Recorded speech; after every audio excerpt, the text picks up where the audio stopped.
निज बुद्ध आवे अज्ञाय, तोलो न छूटे मोह। प्राणेश्वर अक्षरातीत श्री महामती जी के धाम हृदय से जागने के इस ब्रह्मांड में हमें सचेत कर रहे हैं कि निज बुद्ध आवे अज्ञाय, तोलो न छूटे मोह। यह संसार क्या है? मोह का ब्रह्मांड है। निज बुद्ध आती है राज्य की आज्ञा से। जानते हैं इस सृष्टि में पहला पदार्थ बनता है क्या है? बुद्धि। आप जितने सुंदर साथ यहाँ बैठे हैं, आपके सारे वस्त्र उतार लिया जाए, सारी धनराशि छीन ली जाए, तो भी आप कुछ कर लेंगे, आप जीने का रास्ता खोज लेंगे। लेकिन यदि आपकी बुद्धि छीन ली जाए तो आप जीवित तो रहेंगे, लेकिन आपको कुछ पता नहीं कि हम कौन है, क्या करने वाले। बुद्धि का महत्व कितना है कि गायत्री मंत्र में भी यही प्रार्थना की गई कि हे परमात्मा, धिया योनः प्रचोदयात्, हमारी बुद्धि को आप उत्तम गुण कर्म स्वभाव में प्रेरित कीजिए। हमारी बुद्धि उत्तम गुण कर्म और स्वभाव वाली हो। हम सुंदर साथ के लिए एक सरल सी बात कही जाती है कि दुनिया की बुद्धि स्वप्न की बुद्धि है। सुपन की बुद्धि बैराट सुपन का, झूठे सांच ढपाया। सपने की बुद्धि है। हमारा ये दावा होता है कि हमारे पास जागृत बुद्धि है, जागृत ज्ञान है, और तो और जागृत बुद्धि से भी परे निज बुद्धि है, वह हमारे पास है। आपके पास जागृत बुद्धि का ज्ञान है, निज बुद्धि का ज्ञान है। निज बुद्धि या जागृत बुद्धि आपके पास नहीं है। यदि जागृत बुद्धि सबके पास हो जाए तो टीका पढ़ने की आवश्यकता ही नहीं होगी, चर्चा सुनने की आवश्यकता ही नहीं होगी। हाँ, निज बुद्धि का ज्ञान तारतम वाणी में है। उस बुद्धि के उस ज्ञान को आप ग्रहण कर पा रहे हैं। देखिए, सूर्य से प्रकाश फैलता है, उसी तरह से बुद्धि से ज्ञान ग्रहण किया जाता है। बुद्धि से ज्ञान ग्रहण किया जाता है। मनुस्मृति में कहा गया है कि बुद्धि ज्ञानेन शुद्धत, ज्ञान से बुद्धि शुद्ध होती है। अब प्रश्न यह है कि ज्ञान से बुद्धि कैसे शुद्ध होगी? बुद्धि के शुद्ध करने का तरीका क्या है? एक तो शुद्ध ज्ञान का ग्रहण, दूसरा परमात्मा का ध्यान, जिससे गायत्री मंत्र में कहा गया कि हे परमात्मा, सच्चिदानंद परमात्मा। भूर्भुवः स्वः का अर्थ क्या होता है? जो सच्चित आनंदमय है। सवितु का अर्थ क्या होता है? सृष्टि को उत्पन्न करने वाले प्रकाशकों का भी प्रकाशक जो परमात्मा है, जिसका वर्णीय भार्गा है, वर्ण करने योग्य तेजोमय स्वरूप है, उसको हम धारण करें। हे परमात्मा, हमारी बुद्धि को उत्तम गुण कर्म स्वभाव में प्रेरित करें। उसमें धिया शब्द है। धिया का अर्थ होता है बुद्धियां, बुद्धियों को। बुद्धि कितने प्रकार की होती है? एक तो सामान्य बुद्धि होती है जो सबको मिली होती है, और उस बुद्धि का 10% से अधिक उपयोग करने की क्षमता हमारे पास नहीं है। मस्तिष्क अलग होता है और बुद्धि अलग होती है। मस्तिष्क क्या है? बुद्धि की कार्यशाला है। मस्तिष्क स्थूल शरीर का भाग है और बुद्धि क्या है? कारण शरीर का भाग है। कारण शरीर दिखाई नहीं देता है। जो हमारे अंदर जीव है, यह जीव बाल की नोक के 10,000 टुकड़े किए जाए उससे भी ज्यादा छोटा है। उसका अहंग है कि मैं ये हूं। जैसे एक पशु पक्षी है, जन्मते ही उसको मालूम होता है, बंदर के बच्चे को, कि हमें कैसे खाना पीना है। गाय के बच्चे को मालूम होता है कि मुझे कैसे खाना पीना है, क्योंकि उसका अहंग बता रहा है कि तू गाय का बच्चा है या शेर का बच्चा है या बंदर का बच्चा है। लेकिन उसकी बुद्धि जितनी प्रखर होती है उसी के अनुसार वो कार्य करेगा। और बुद्धि चित्त के संस्कारों को प्रेरित करती है, और संस्कारों के अनुसार ही मनुष्य का आचरण होता है। इसलिए उपनिषदों में एक बात कही गई है कि संस्कारमयो पुरुष, संकल्पमयो पुरुष। मनुष्य अपने संकल्पों से बना है, जैसा संकल्प करेगा वैसे ही बनेगा। मैंने कहा कि 10% से अधिक बुद्धि का उपयोग करने की सामर्थ्य किसी भी व्यक्ति में नहीं है। यदि समस्त बुद्धि का कोई प्रयोग कर ले तो विश्व की सभी किताबों को कंठस्थ कर लेगा, लेकिन सारी बुद्धि का उपयोग करके भी कोई यह नहीं जान सकता है कि मेरा निज स्वरूप क्या है। जो आप 5 तत्व का ये शरीर धारण किए बैठे हैं, आंखों से दिखाई देता है, आपके अंतःकरण तक ये ज्ञान पहुंच रहा है कि मेरा शरीर बच्चे का है, युवा का है, किशोर अवस्था का है, या वृद्ध का है, स्त्री का है, पुरुष का है। बस इतनी ही जानकारी है। आपकी बुद्धि ये नहीं जान सकती है कि जिसकी शक्ति से हमारी बुद्धि कार्य कर रही है, जिसकी शक्ति से हमारा मन कार्य कर रहा है, चित्त कार्य कर रहा है, शरीर कार्य कर रहा है, वह चेतना का स्वरूप क्या है, क्योंकि बुद्धि से परे है वह। इसलिए उपनिषदों ने कहा बुद्धि न विशेषते आहो तम परमाम गति। परम गति किसको कहते हैं? जिसमें बुद्धि कोई काम ना करे। दुनिया का सारा कार्य व्यवहार किससे चलता है? बुद्धि से। यदि बुद्धि न हो तो सारा संसार मरे हुए के समान हो जाए। जीवित तो रहेगा लेकिन हिल डुल नहीं सकता, कुछ भी काम नहीं कर सकता। पहले क्या था? लोग बैलगाड़ी पर चलते थे। बुद्धि का विकास हुआ, मनुष्य ने अपने लिए अच्छे अच्छे वाहन बनाए, वायुयान बनाए। आज पल भर में कहाँ से कहाँ पहुँच जाते हैं। बुद्धि का जैसे जैसे विकास होता गया, मनुष्य कहाँ से कहाँ पहुँच गया। पहले एक चिट्ठी ले जानी होती थी, आज से 100 साल पहले, तो घोड़े पर बैठ करके डाकिया ले जाता था। आज आप मोबाइल में लिखते हैं, सीधे बोल देते हैं, 1 मिनट नहीं लगता, आपका पत्र मोबाइल के माध्यम से, व्हाट्सएप के माध्यम से अमेरिका पहुंच जाता है, ऑस्ट्रेलिया पहुंच जाता है। ये किसका कमाल है? केवल बुद्धि का। बुद्धि इस संसार से संबंधित हर कार्य कर सकती है, लेकिन आत्मा को वह नहीं जान सकती, परमात्मा को नहीं जान सकती।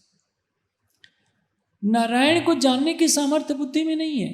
एक ग्रंथों को पढ़कर अंदाजा लगाया जा सकता है, लेकिन जहां सारी स्थितियां समाप्त हो जाए, मन चित्त बुद्धि सारे बंद हो जाएं, आत्मिक दृष्टि खुल जाए, तब वह चेतना जानती है कि मेरा निज स्वरूप क्या है। मेरी आत्मा का जो प्रीतम है वो परमात्मा कहाँ है, कैसा है। और बुद्धि के खेल में ही सारा संसार फंसा हुआ है। मन के खेल में, मन चित्त बुद्धि अहंकार के खेल में हर प्राणी फंसा हुआ है।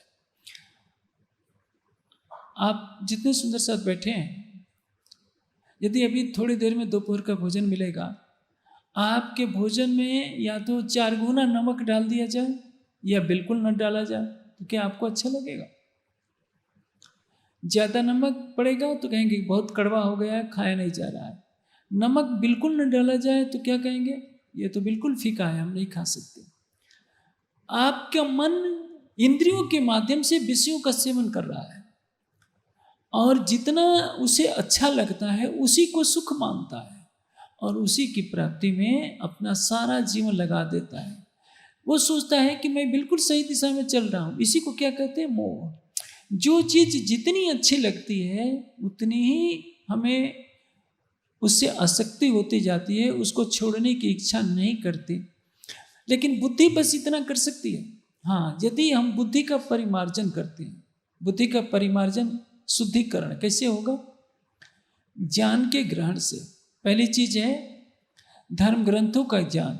जैसे आप तारतम वाणी पढ़िए, वेद शास्त्र पढ़िए, किसी महापुरुष के पास बैठकर ज्ञान का श्रवण कीजिए, तो ज्ञान आपके हृदय में प्रवेश करेगा, बुद्धि में जाएगा।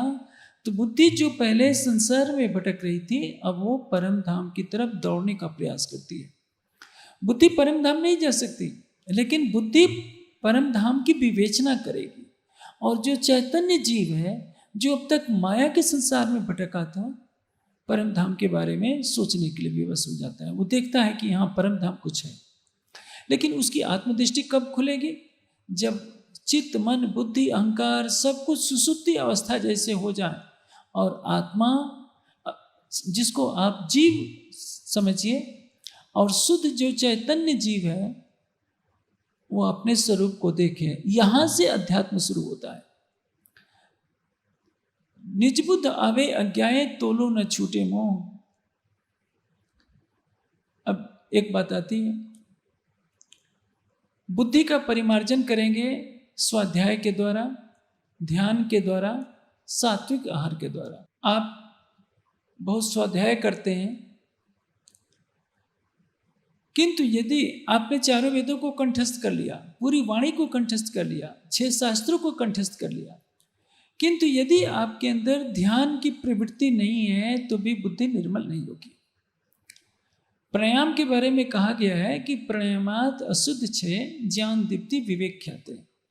प्राणायाम से अशुद्धि का क्षय होता है और विवेक की प्राप्ति होती है। विवेक किसको कहते हैं? बुद्धिमान तो बहुतेरे हो सकते हैं, लेकिन बुद्धिमानों में विवेकवान कोई कोई होता है। बुद्धि का सही निर्णय करने की सामर्थ्य जिसमें हो उसको क्या कहते हैं? विवेकवान। स्वाध्याय से आप ग्रंथों का ज्ञान होगा तो बुद्धि में निर्मलता आनी प्रारंभ होती है। एक अनपढ़ व्यक्ति की सोच में और एक पढ़े लिखे की सोच में अंतर होता है। दूसरा, यदि कोई ध्यान करता है तो ध्यान में जो बुद्धि का आवरण होता है, तमोगुण का, रजोगुण का, वह हटता जाता है। हमें जो बुद्धि मिली है शुद्ध रूप में बुद्धि नहीं है, क्योंकि हमारी बुद्धि क्या है? त्रिगुणात्मिका है। शुद्ध किसको कहते हैं? जैसे एक व्यक्ति खूब मांस खाता हो, शराब पीता हो, कदाचित उसने मांस शराब का सेवन छोड़ दिया, ध्यान करने लगा, सात्विक आहार करने लगा, तो क्या कहते हैं? अब ये व्यक्ति बदल गया है। बदला क्यों है? उसकी बुद्धि में परिमार्जन हो गया। बुद्धि बदली, बुद्धि का विकार दूर हुआ तो चित्त का विकार दूर हुआ, चित्त का विकार दूर हुआ तो मन का विकार दूर हुआ। बुद्धि शुद्ध हो जाएगी तो सब कुछ शुद्ध हो जाएगा। और बुद्धि के शुद्ध होते ही अहंग भी शुद्ध होगा। या अहंकार यदि शुद्ध हो गया, अहंकार का शुद्ध होना बहुत कठिन है, मैं उसके बारे में बाद में कहूँगा। बुद्धि की महत्ता क्या है? बुद्धि के शुद्ध हुए बिना चित्त शुद्ध नहीं हो सकता, और चित्त के शुद्ध हुए बिना मन शुद्ध नहीं हो सकता। मन क्या करता है? संकल्प विकल्प करता है। चित्त में ही तो जन्म जन्मांतरों के संस्कार हैं। आप योग दर्शन पढ़िए, योग दर्शन का सारा सिद्धांत किस पर आश्रित है? कि चित्त में जन्म जन्मांतरों के जो भोग के संस्कार हैं, जब वे समाप्त हो जाएंगे तो मन से कोई कार्य होगा ही नहीं। तो परिणाम क्या होगा? आपका पुनर्जन्म नहीं होगा, यही मोक्ष। लेकिन ये पूर्ण व्याख्या नहीं है। जब तक बुद्धि पूर्ण रूप से शुद्ध नहीं होती, अहंकार का अर्थ क्या होता है? मैं कौन हूं? बहुत बड़ा विद्वान व्यक्ति हो, बहुत बड़ा योगी व्यक्ति हो, बहुत तपस्वी व्यक्ति हो, बहुत कोमल हृदय का व्यक्ति हो, यदि उसके अंदर ही अपनी विद्वता का अहंग है, साधना का अहंग है, तो वो भी निर्मलता नहीं हुई। अहंग से परे जब शुद्ध अवस्था आएगी, हंस अवस्था आएगी, तब उसको योग माया में प्रवेश का अधिकार मिलता है। कोई चारों वेदों का विद्वान बन सकता है, कोई बड़ी बात नहीं है, लेकिन पूर्ण रूप से निर्मल हो जाए यह कठिन बात है। जब बुद्धि का परिमार्जन किया जाता है तो उसको क्या कहते हैं? प्रतिभा। रजोगुण और तमोगुण जितना हटा देंगे बुद्धि से, उतना ही बुद्धि शुद्ध होती जाएगी। प्रतिभा को और परिमार्जित करेंगे ध्यान के द्वारा, स्वाध्याय के द्वारा, सात्विक आहार के द्वारा। आहार पर मैं जब जोर देता हूं तो सुंदर साहब के मन में बात आती है कि इसकी क्यों महत्ता बताई जा रही है। देखिए, जो जितना बड़ा योगी होगा, आप उसके आहार की जांच कीजिए, आपको पता चलेगा कि उसका आहार कितना सात्विक है। इसलिए योग दर्शन का एक सूत्र है, सत्व पुरुषयो शुद्ध साम्य कैवल्यम। बुद्धि की शुद्धता और चैतन्य जीव की शुद्धता पर ही कैवल्य अर्थात मोक्ष की प्राप्ति होती है। बुद्धि शुद्ध नहीं हो सकती तो आपका चैतन्य जो जीव है वो कभी निर्मल नहीं हो सकता। और बुद्धि की शुद्धता के लिए क्या आवश्यक है? आहार की शुद्धता आवश्यक है। आप आंख बंद करके ध्यान कीजिए। भोजन करते समय आप चिकन खा रहे हैं, मांस खा रहे हैं, शराब पी रहे हैं, तरह तरह के नशे कर रहे हैं, तो आपका हृदय शुद्ध नहीं हो पाएगा। आप ध्यान भी करने बैठ जाइए तो मांसाहारी व्यक्ति का मन अशांत होता है। न अशांत मानसो अपि प्रजानेन इनम आपनुयात। अशांत मन वाला भी शुद्ध ज्ञान पूर्वक उसको प्राप्त नहीं कर पाता। ये कठोपनिषद की वाणी कह रही है। तो मैं सब सुंदर साथ को सात्विक आहार के लिए इसलिए प्रेरणा देता हूँ। सात्विक आहार जाएगा तो रजोगुण और तमोगुण का हटना प्रारंभ होगा। ध्यान करेंगे तो रजोगुण और तमोगुण हटना प्रारंभ करेंगे। स्वाध्याय करेंगे तो आपका मन अनिष्ट चिंतन में नहीं जाएगा, ज्ञान के तथ्यों को ग्रहण करेगा। इसलिए मनुस्मृति में मनु ने कहा है कि बुद्धि ज्ञानेन शुद्ध्यत, ज्ञान के द्वारा बुद्धि शुद्ध होती है। तो 3 रास्ते हमने मोटे तौर से बताए। स्वाध्याय, ध्यान, प्राणायाम और सात्विक आहार, ये 4 हो गए। 5वां अनिष्ट चिंतन से बचना, विषय का चिंतन न करना। विषय का चिंतन करेंगे चित्त से, मन से संकल्प करेंगे तो बुद्धि में विकार बढ़ जाएगा। ये एक सामान्य तरीका मैंने बता दिया कि हम कुछ शुद्धता की तरफ बढ़ते हैं। जब इन सारी चीज़ों से आप उठेंगे तो आपको संप्रज्ञात समाधि की प्राप्ति होगी। संप्रज्ञात समाधि का तात्पर्य क्या होता है? जिसमें अपनी चेतना प्रकृति से अलग थोड़ी सी अनुभव करने लगे। मैं समाधियों के बारे में ज़्यादा नहीं बताऊंगा, संक्षेप में बता रहा हूँ मोटे तौर पर। और उस समाधि से आपको ऋतंभरा प्रज्ञा की प्राप्ति होगी। ऋतंभरा प्रज्ञा क्या है? बुद्धि का सर्वश्रेष्ठ शुद्ध स्तर है जो पूर्ण रूप से निर्मलता की तरफ संकेत करता है। ऋतंभरा प्रज्ञा जिसको मिल जाती है उसको सत्य ज्ञान ही ग्रहण करने की प्रवृत्ति होती है। किसी भी ग्रंथ की गलत बात उसके अंदर प्रवेश नहीं कर सकती। जिसके पास ऋतंभरा प्रज्ञा नहीं है, चाहे वो दिन रात ग्रंथ पढ़ता रहे, आवश्यक नहीं कि उसके अंदर सही बात होगी। एक ऋषि में और एक विद्वान में क्या अंतर है? विद्वान को जो बुद्धि मिली है उसी बुद्धि से वो ग्रंथों को पढ़ लेगा, याद कर लेगा, उसको बोल सकता है। एक योगी, एक मुनि, एक परमहंस या ऋषि ध्यान के द्वारा अपनी बुद्धि को इतना निर्मल बना लेते हैं कि उसमें केवल सच्ची बात ही आएगी, झूठी बात नहीं आएगी। इसलिए उसको क्या कहते हैं? ऋतंभरा प्रज्ञा। ऋषियों के पास बुद्धि क्या होती है? ऋतंभरा प्रज्ञा होती है। जो परमहंस होते हैं उनकी अवस्था उससे भी परे की होती है। इस संसार में जो सर्वश्रेष्ठ बुद्धि है उसको कहते हैं ऋतंभरा, और उसके नीचे की स्तर की बुद्धियाँ होती है, मेधा है, प्रतिभा है, और जैसे जिसमें बहुत तीक्ष्ण बुद्धि होती है उसको क्या कहते हैं? मेधावी, प्रतिभाशाली। लेकिन इसके बाद स्तर आता है प्रज्ञा का। प्रज्ञाशील किसको कहते हैं? जो बहुत ज्यादा बुद्धिमान हो। हम सुंदर साथ जब महामती शब्द को पढ़ते हैं, क्योंकि भागवत में महामती शब्द आ गया है, तो सुंदर साथ सोचते हैं कि महामती जी हमसे कुछ ज्यादा बुद्धिमान होंगे। ये हमारा भ्रम है। इस संसार की सबसे अधिक बुद्धि का उपयोग करने वाला व्यक्ति भी 10% से ज़्यादा उपयोग नहीं कर सकता है। 90% उसकी बुद्धि की शक्ति सीमित पड़ी रहती है।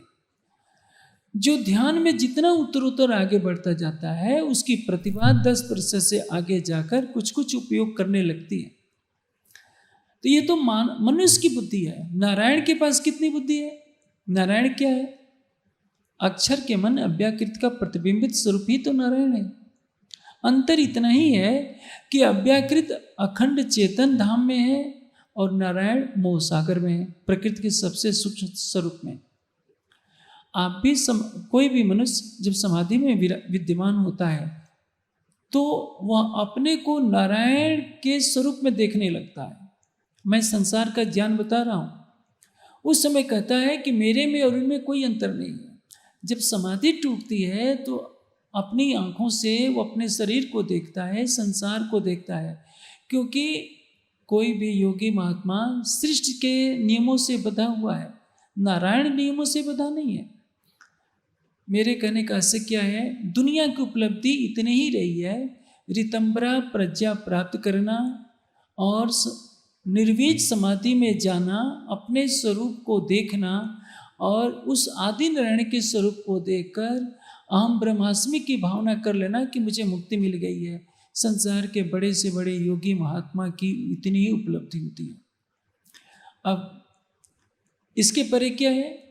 क्या नारायण को पता है कि निराकार के परे क्या है? फिर ये जहाँ थे नारायण नाम धरे निगम, शून्य पार न ले सके हटके कहे अगम। नारायण को जिस क्षण पता चलेगा कि निराकार के परे बेहद मंडल है, उसी क्षण महाप्रलय हो जाएगा। मैं आपको एक दृष्टांत देता हूँ। आप सरसवा में यहाँ सो गए, आप सपने में मुंबई चले गए, तो जब तक आप सपने में मुंबई को देख रहे हैं तब तक क्या आप सरसावा को यहाँ पन्ना के ज्ञान केंद्र को देख रहे हैं? कभी नहीं। पन्ना ज्ञान केंद्र को उठ को देखेंगे तो बंबई समाप्त हो जाएगी। यही कारण है कि आदि नारायण के मुख से चारों वेदों का अवतरण होता है, लेकिन आदि नारायण को भी चारों वेदों के रहस्यों का पता नहीं है। इससे तो वाणी में लिखा है, जो लो ताला खुले नहीं द्वार अथर्वन कदेव, किन न पाई तरफ हक बका ना कुछ खेल फरे। जब तक अथर्ववेद के रहस्य नहीं खुलेंगे, अथर्ववेद में एक सूक्त है केन सूक्त, और उसी के आधार पर केन उपनिषद बनाया है। केवल उसी केन सूक्त में बताया गया है कि ब्रह्मपुरी क्या है। उसी अथर्ववेद की एक उपनिषद है मुंडक उपनिषद, उसमें क्या लिखा है? दिव्य ब्रह्मपुरे ही ऐसा व्योमनि आत्मा प्रतिष्ठितम। परमात्मा कहाँ है? दिव्य ब्रह्मपुर में। आप किसी ग्रंथ को पढ़ लीजिए, उसमें दिव्य ब्रह्मपुर की बात नहीं लिखेगी। परमात्मा कहाँ है? निराकार है, कण कण में है, यही कह करके दुनिया रुक जाती है। ग्रंथों को पढ़ती है, हजारों मंत्र याद होंगे, हजारों संतों की चौपाइयाँ याद होगी, सब कुछ होगा, लेकिन कोई ये नहीं बता सकता है कि परमात्मा कैसा है, परमात्मा कहाँ है। ये कौन बताएगा? जिसके पास अखंड का ज्ञान होता है। नहीं तो सारे संसार की बुद्धि का स्वामी कौन है? नारायण ही तो इस सृष्टि का परमात्मा है। वह भी नहीं बता सकते कि निराकार के परे क्या है।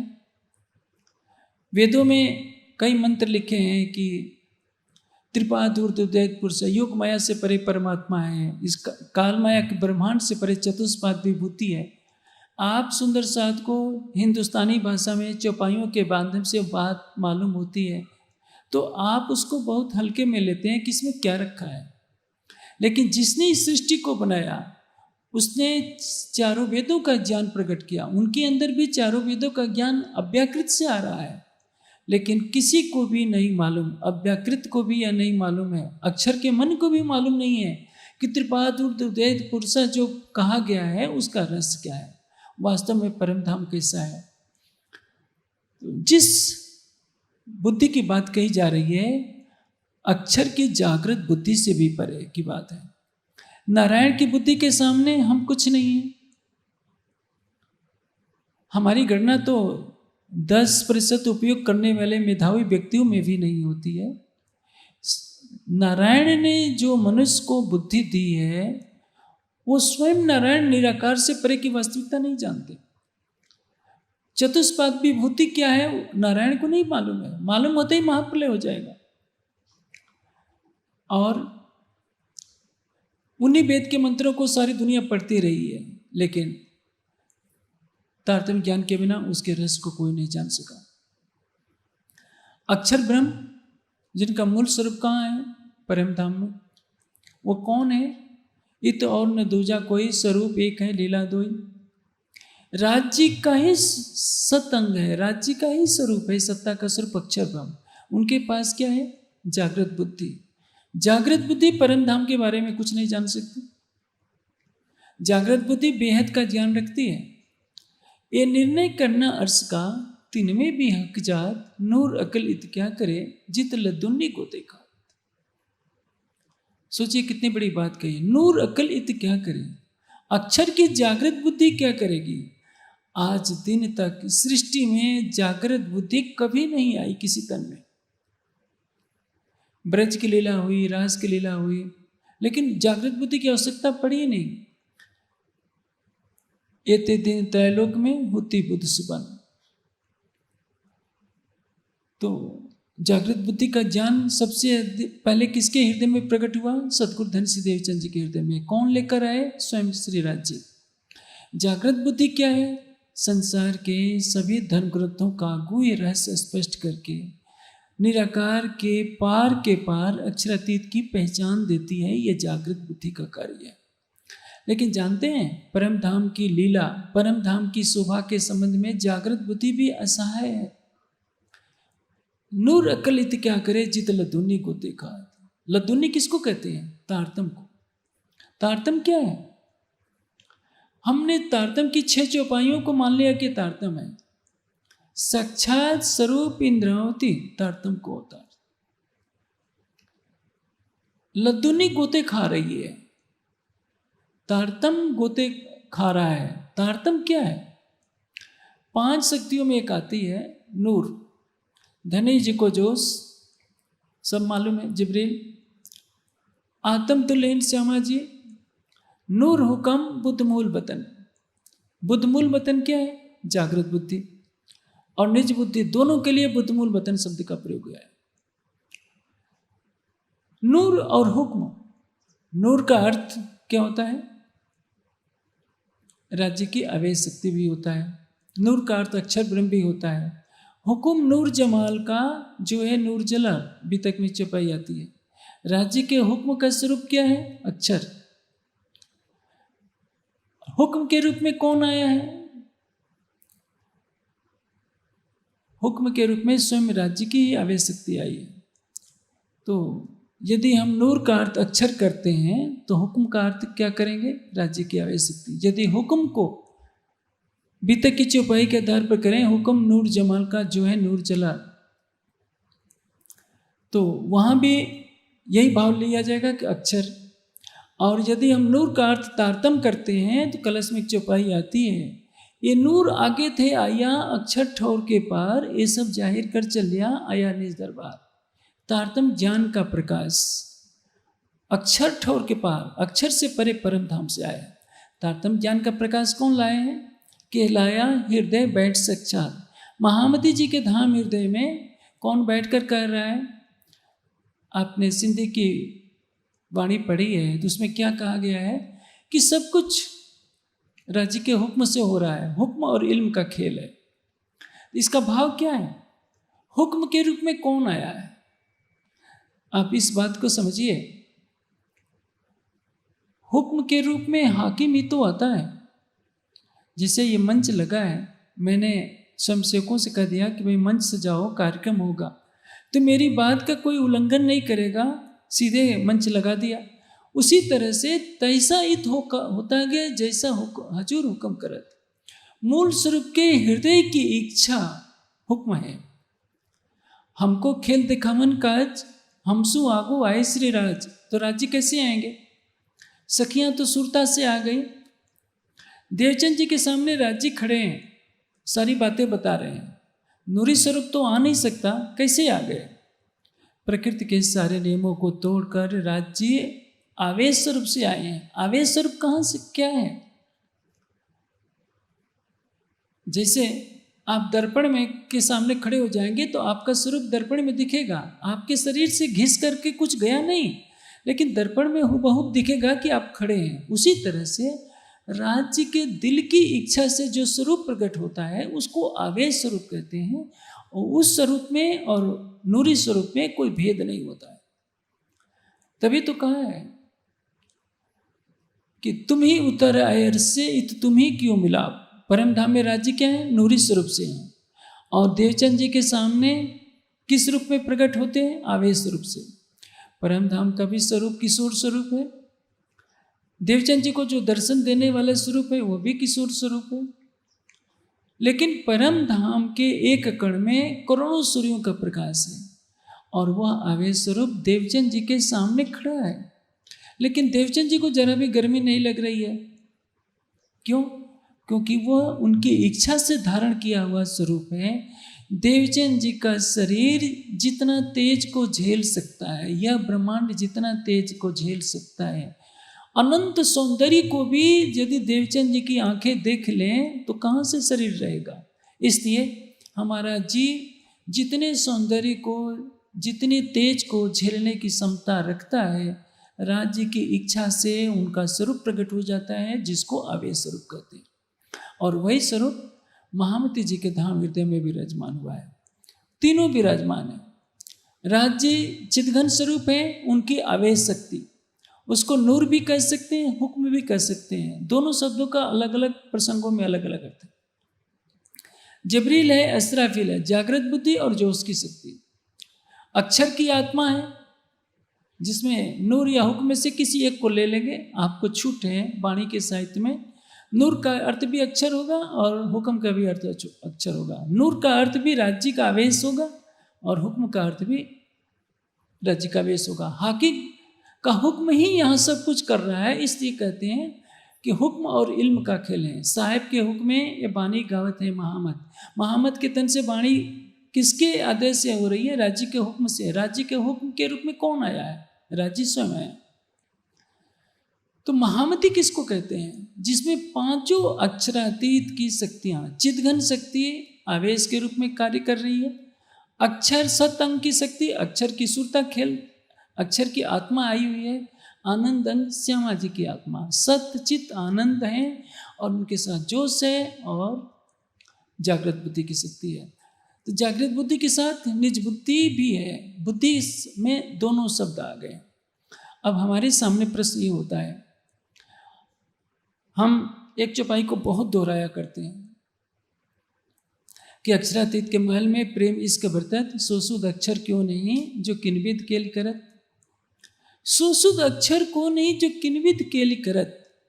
केली करने का अर्थ क्या है? राज्य की आनंदमयी लीला कैसी होती है, यह शुद्ध अक्षर को भी नहीं है।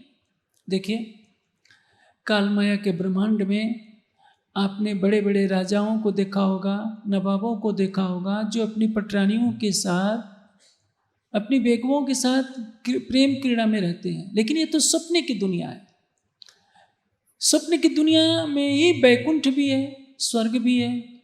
यहाँ पृथ्वी से हजारों लाखों गुना अधिक सुख है स्वर्ग में, बैकुंठ में। उससे करोड़ों गुना अधिक सुख निराकार में है। निराकार से भी करोड़ों गुना सुख प्रेम कहाँ है? अव्याकृत में है। अव्याकृत से करोड़ों गुना अधिक सुख कहाँ है? केवल ब्रह्म में है। और केवल ब्रह्म से भी करोड़ों गुना अनंत गुना सुख किस में है? परम धाम में। अक्षर ब्रह्म केवल के आनंद को जानते हैं, केवल के प्रेम को जानते हैं। इस संसार में न प्रेम होता है, न प्रेम की लीला होती है, न आनंद होता है। सब कुछ सपने के समान है। एक जैसे मृग तृष्णा का संसार होता है कि जैसे बालू पर सूर्य की किरणें पड़ती हैं तो लगता है कि वहाँ पानी है। प्यासा हिरण वहाँ जाता है भाग करके तो वहाँ बालू ही मिलती है।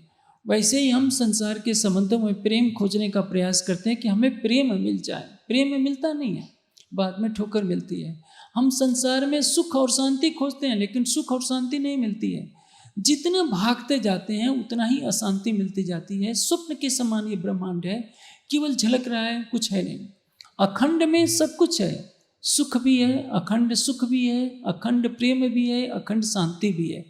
कहाँ? बेहद मंडल में। लेकिन स्वलीला अद्वैत का प्रेम नहीं है, स्वलीला अद्वैत का आनंद नहीं है, स्वलीला अद्वैत की शांति नहीं है। ये अक्षर को पता नहीं। अखंड सुख क्या है, अखंड प्रेम क्या है, अखंड आनंद क्या है, अक्षर को पता है, क्योंकि वो राज्य के ही अंग हैं। राज्य और अक्षर ब्रह्म में कोई अंतर नहीं है, एक ही स्वरूप है। लीला दो रूपों में होती है। स्वलीला अद्वैत का प्रेम क्या है, वो वह अक्षर को पता नहीं है। और इसलिए धन्य जे ध्यान तुम्हारे रे बैठे बुद्धि बरस सहस्र 4660 समय बीता दुनिया को भई विचार। जो महाराज की लीला खेली जाती है, प्रेम की लीला, अक्षर की आत्मा वो देखती है और अक्षर की जो जागृत बुद्धि है उस लीला के रहस्य को जानना चाहती है। अक्षर ने अपनी जागृत बुद्धि के द्वारा अपने चित्त हृदय में उसको ग्रहण कर लिया है। अक्षर की बुद्धि यह जानना चाहती है कि इस प्रेम लीला का वास्तविक स्वरूप क्या है, प्रेम का विलास क्या है। विलास किसको कहते हैं? आनंद की पराकाष्ठा क्या है। अक्षर को नहीं मालूम है। यह सब बताने के लिए निज बुद्धि का प्रवेश होता है। निज बुद्धि आवे अज्ञाए तोलो न छूटे मोह। अब प्रश्न ये होता है कि निज बुद्धि कैसे मिलेगी? ये राज्य की कृपा से मिलती है। निज बुद्ध आवे अज्ञाए तोलो न छूटे मोह। आत्म तो अंधेर में सो बुद्ध बिना बल्लो। कुछ सुंदर साथ हैं जो दिन रात वाणी पढ़ते हैं, कुछ सुंदर साथ हैं जो दिन रात सेवा करते हैं, कुछ सुंदर साथ हैं जो दिन रात ध्यान भी करते हैं, लेकिन निज बुद्ध आवे अज्ञाए, निज बुद्धि नहीं आती। क्यों? निज बुद्धि राज्य की कृपा पर निर्भर है। निज बुद्ध आवे अज्ञाए, राज्य के लिए तो सभी बराबर हैं, तो क्या राज्य किसी के साथ भेदभाव कर रहे हैं? किसी को निज बुद्धि दे रहे हैं, किसी को नहीं दे रहे हैं? तो आप तो कह सकते हैं राज्य पक्षपात कर रहे हैं। राज्य पक्षपात बिल्कुल नहीं कर रहे हैं। करनी माफक कृपा, कृपा माफक करनी, ये माफक दो अंकुर के। सभी सुंदर साथ हैं, लेकिन सबका जीव एक स्तर का नहीं है, सबके अंदर परम धाम का संबंध नहीं है। कोई ब्रह्म सृष्टि का अंकुर ले बैठा है, कोई ईश्वरी सृष्टि का, कोई जीव सृष्टि का।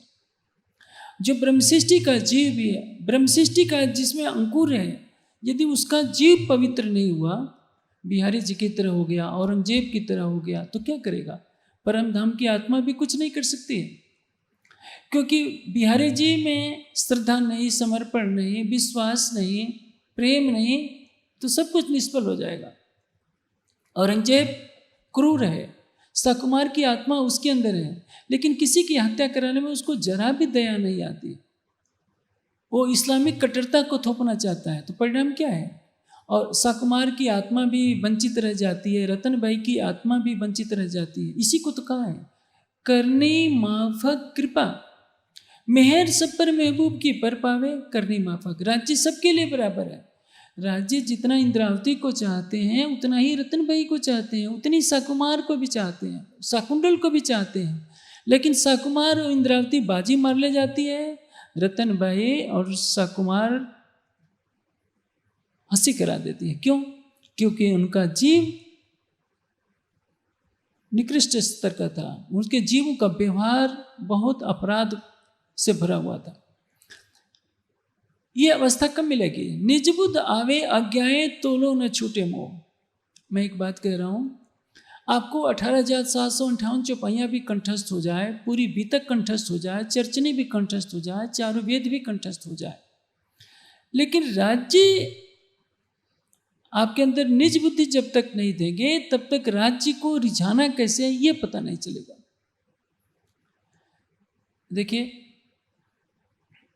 ब्रह्मा जी के पास सबसे पहले चारों वेदों का ज्ञान एक साथ आया। 4 ऋषियों के अंदर एक एक वेद का प्रकाश हुआ। ब्रह्मा जी ने चारों ऋषियों से एक एक वेद का प्रकाश ग्रहण किया, लेकिन कर्मकांड से वो भी नहीं छूट पा रहे हैं।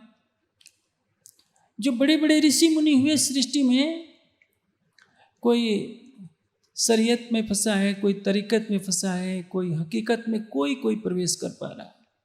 हम सुंदर साथ भी हजारों चौपाइयाँ कंठस्थ कर लेते हैं, स्वप्न की बुद्धि उसको ग्रहण कर लेती है, चौपाइयों को हम बोलते हैं, सुनते हैं, सुनाते हैं। ये कौन काम कर रहा है? स्वप्न की बुद्धि से सब हो रहा है। यदि हमारे अंतः चक्षु जैसे जैसे ग्रहण करते जाएंगे, जैसे मैंने कहा बुद्धि का अलग अलग स्तर, हमारी स्वप्न की बुद्धि परिमार्जित होने लगे, वो प्रतिभा में बदले, प्रतिभा प्रज्ञा में बदले, प्रज्ञा ऋतंभरा प्रज्ञा में बदलेगी। धीरे धीरे जैसे जैसे राज्य का स्वरूप हमारे हृदय में बसता जाएगा, तो राज्य की कृपा से हमारे अंदर जागृत बुद्धि भी प्रवेश करेगी।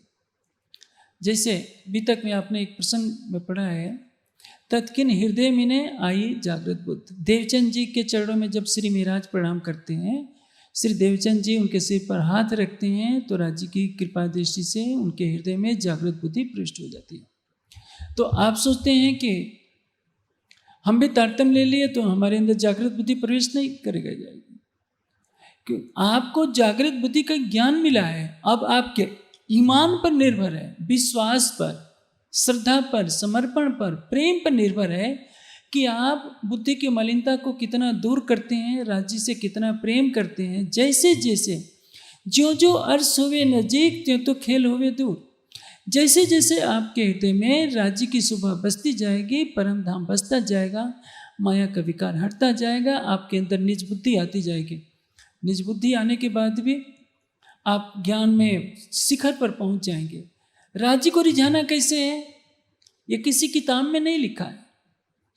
मैं लिखा है तुमको, एक बार करूं मैं साथ, 10 बार जी जी करूं कर कर तुमको याद। आप रोते हैं, बिलखते हैं, सेवा पूजा करते हैं, बार बार मत्था टेकते हैं और सोचते हैं कि राज्य एक बार तो झलक दिखा दें। राज्य निष्ठुर बने हुए हैं, कहते हैं कि मैं नहीं आता, तो वाणी झूठी हो जाएगी। राज्य ने क्या कहा, मैं लिखा है तुमको, एक बार करो मैं साथ। साथ करना किसको कहते हैं? हरूफे मुक्तियात जो हैं कुरान के, उसमें साध करना होता है। साध करना अर्थ का अर्थ क्या होता है? रिझाना। रिझाया कैसे जाता है? शरीर से नहीं रिझाया जाएगा, मन से नहीं रिझाया जाएगा। आत्मा परात्म का श्रृंगार करके परात्म के भावों में डूबकर ही रिझा सकती है।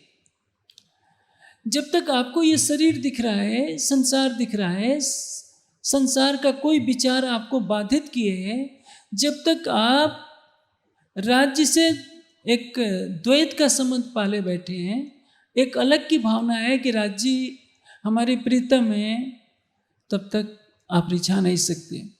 रिझाएगा कौन? जो उसके समकक्ष हो जाएगा। इसलिए तो राज्य कहते हैं कि मैं लिखा है तुमको, एक बार करो मेरे साथ। हम 5 साल भी चितवनी करते हैं, राज्य दर्शन नहीं देते। राज्य कहते हैं कि एक बार, एक पल के लिए भी मुझे रिझा लो, तो मैं 10 बार जी जी करूं कर कर तुमको याद। मैं तुम्हारे आगे 10 बार जी जी करने के लिए तैयार हूं। अब सोचिए, साध करना किसको कहते हैं? निज बुद्धि के प्रकाश में निज बुद्धि आपको बताएगी कि प्रेम की गहन स्थिति क्या होती है।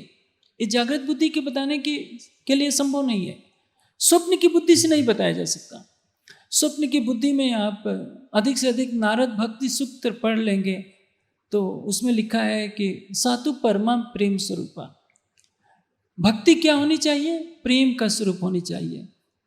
जैसे अंधेरे में तीर से निशाना मारा जाता है, नारद भक्ति सूत्र में अंधेरे में तीर मारने जैसा है, सब कुछ लिख दिया गया है।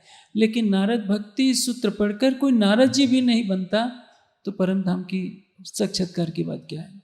हम सुंदर साथ तारतम्य बाणी की चौपाइयों को याद तो अवश्य कर लेते हैं, बढ़िया से गा लेते हैं, बढ़िया से व्याख्या कर लेते हैं, आंखें बंद करके चितवनी भी करते हैं, लेकिन एक ज्ञान का भी पर्दा आ जाता है, अहं का भी पर्दा आ जाता है, राज्य को रिझाने का भी पर्दा आ जाता है।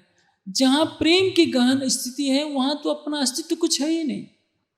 हम कितनी भी चितवनी करते हैं, कितनी भी सेवा करते हैं, कितनी भी वाणी पढ़ते हैं, जो साध के लिए, रिझाने के लिए जो शर्त चाहिए परात्म के भाव में, जो तू है वो मैं हूँ, ये हमारा आत्मबल उस स्तर पर नहीं पहुँच सकता कि जो तू है वो मैं हूँ की भावना से हम ग्रसित हो जाए।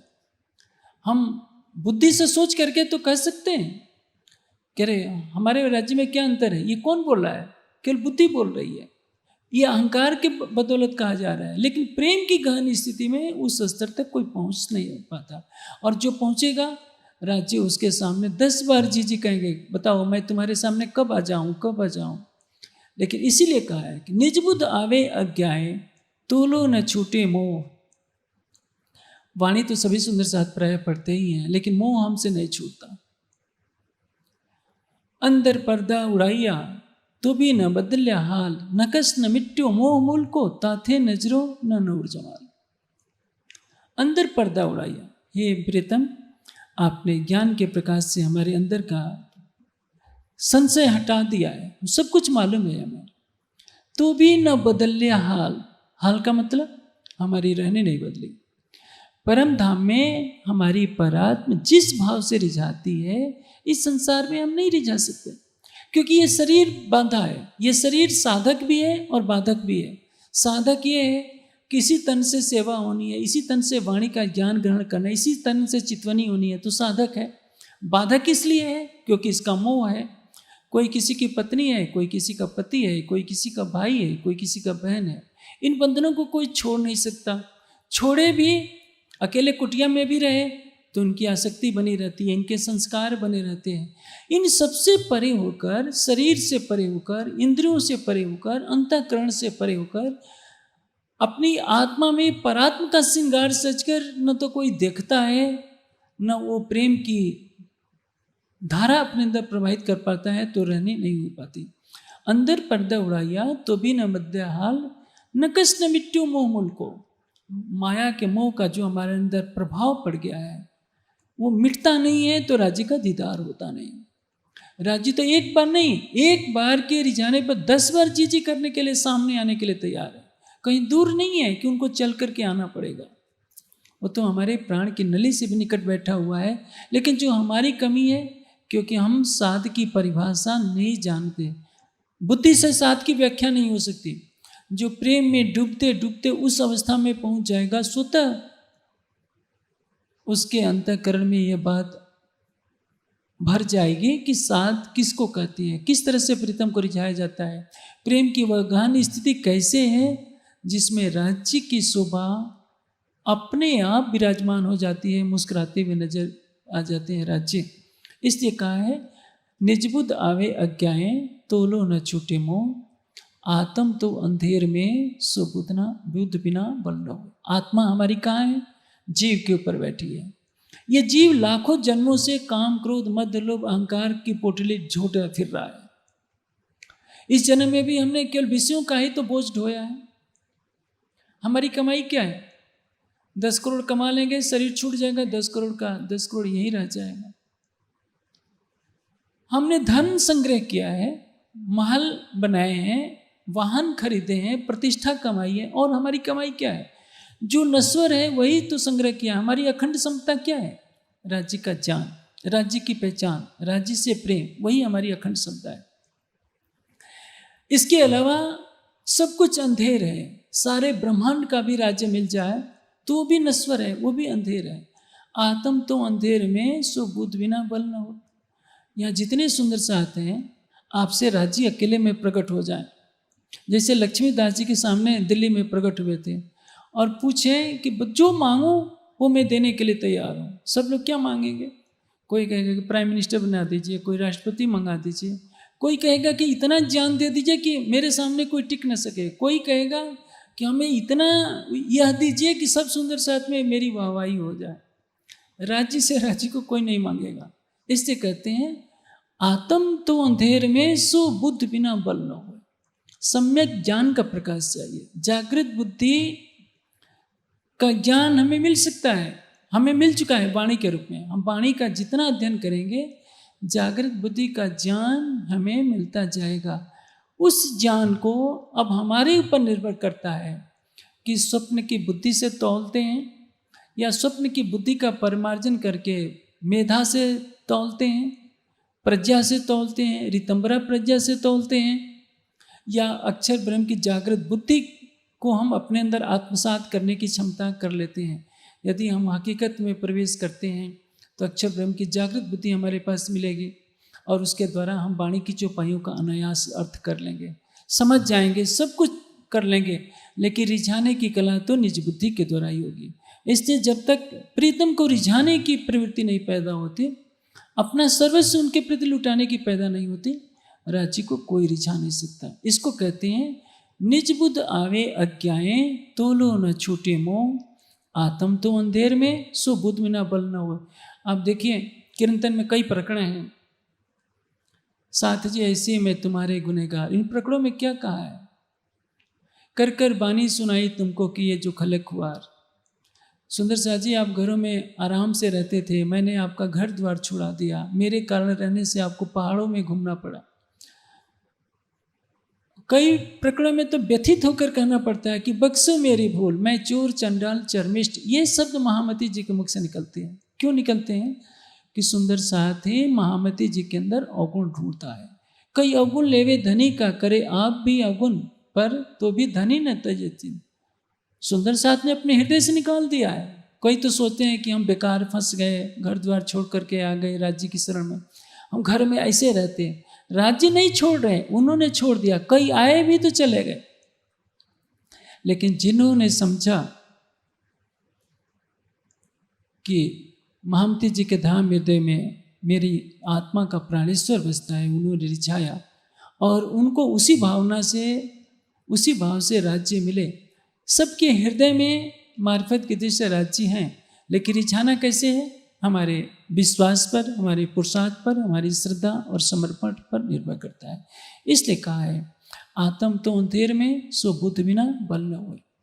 हमारी आत्मा माया के अंधेर में जीव पर बैठकर इस माया के खेल को देख रही है, और जब तक हमारे अंदर जागृत बुद्धि का ज्ञान प्रवेश नहीं करेगा तब तक हमारी आत्मा चितवनी के माध्यम से राज्य से एक रूप होने की भावना नहीं कर सकती है।